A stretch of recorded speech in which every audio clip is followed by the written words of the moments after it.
Agustina Vergara Cid is an expert on immigration policy and a Young Voices contributor. Her work has been featured on MSM, Yahoo News, Real Clear Politics, The Hill, and Newsweek. She's here to talk a little immigration with me. First of all, Agustina, did I say your name right?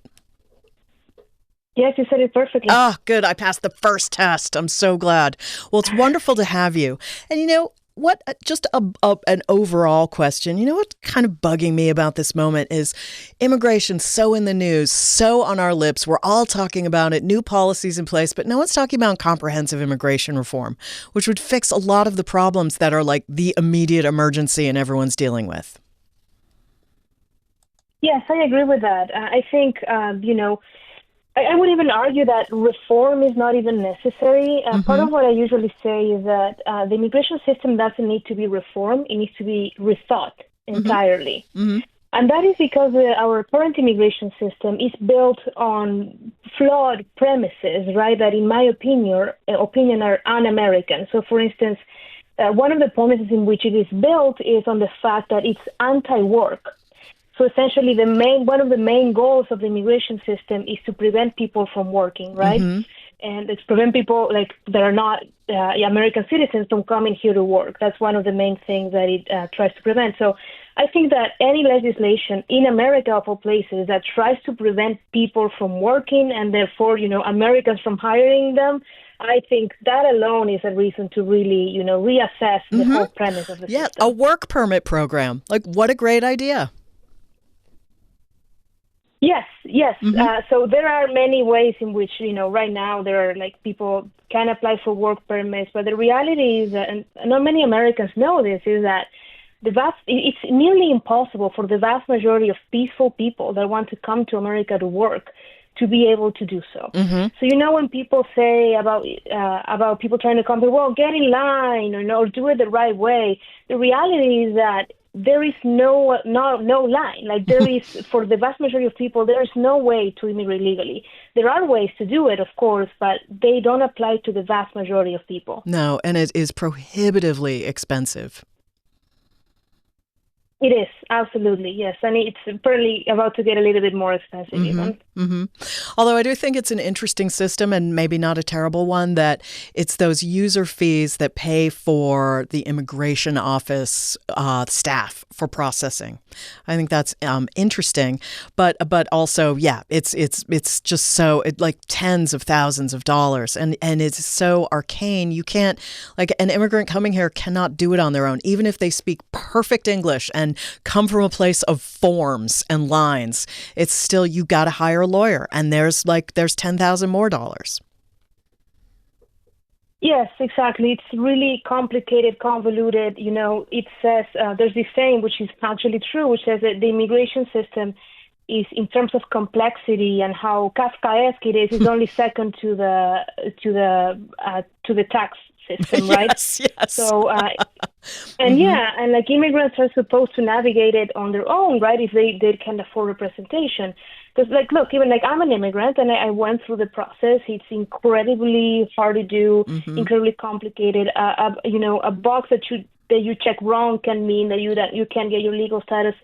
And I know the law pretty well, right? I mean, I studied this issue, and still, I work with a lawyer because it's really, really hard. And it's just, for the vast majority of people, it's just really hard to do on their own. Yes, indeed, 100%. My husband is going through the process right now. And another myth, Agustina, that you probably deal with is people think, oh, just marry an American, you'll be a citizen immediately. No, absolutely not. It's still a really long, expensive process, and they have their eye out for fraud. They're looking for fraudulent marriages, so it's not a slam dunk at all.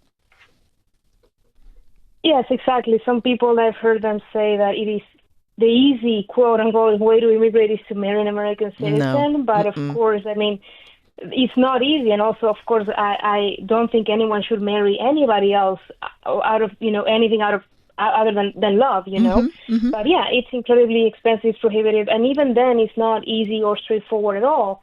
So, and then there's delays in getting your green card, there's delays in getting your work permit, which often means that, you can't leave the country for months and months on end. if there's an emergency in your home country or something like that, you cannot leave. I mean, you can leave technically, but you cannot come back into the United States while you're doing this process. And that is really problematic for a lot of people. I myself had a restriction like that. And, when I was applying for my status, I could not leave the country for a few months. And in that interim, my dad passed away. Oh, and you couldn't go home. I could not go home to see him. And I mean, we knew he was getting really sick, and then he passed. But that sort of thing happens all the time, like literally every day to many immigrants in America. Really sorry that happened. I'm very sorry about that. Yeah. Agustina, I'd love to hear your thoughts on President Trump's gold card system, which is apparently in place and has applicants. Yes. So I think the way that this gold card program is being implemented, I don't think it's going to work.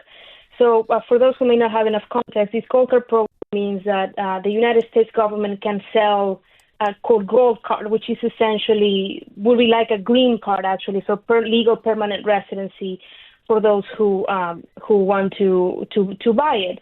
And so I actually think that overall, like abstractly, it is not a bad idea to have a program where immigrants can pay to be able to come to America. I don't think it's ideal, but within the system that we have right now, I think it's better than many of the other options, abstractly. Now, the way it's being implemented now is, I think, well, first of all, this does not go through Congress, which I think should definitely have gone through to Congress because it's essentially creating a new immigration program.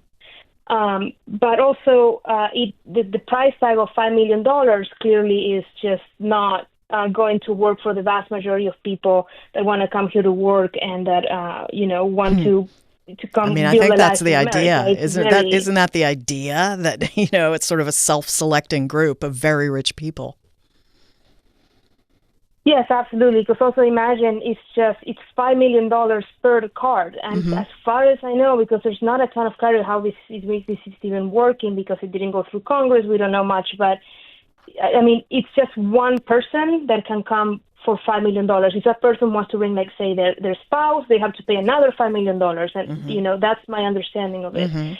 So clearly it's designed to exclude people. And part of the issue is that apparently they want this to replace the investor visa, which is problematic, but still much more accessible.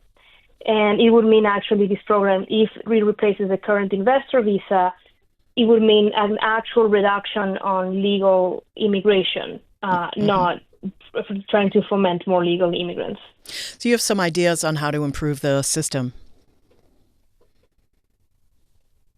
Sorry, what's the question? Oh, you have some ideas on how to improve the gold card. Oh yeah, I think that the gold card, it should go through Congress first and foremost, I think. But part of it is, for instance, people are already spending a lot of money coming to America. You were mentioning earlier the fees that legal immigrants have to pay USCIS, which are very steep. But also people that are peaceful and want to come here to work, that actually, cross through the border.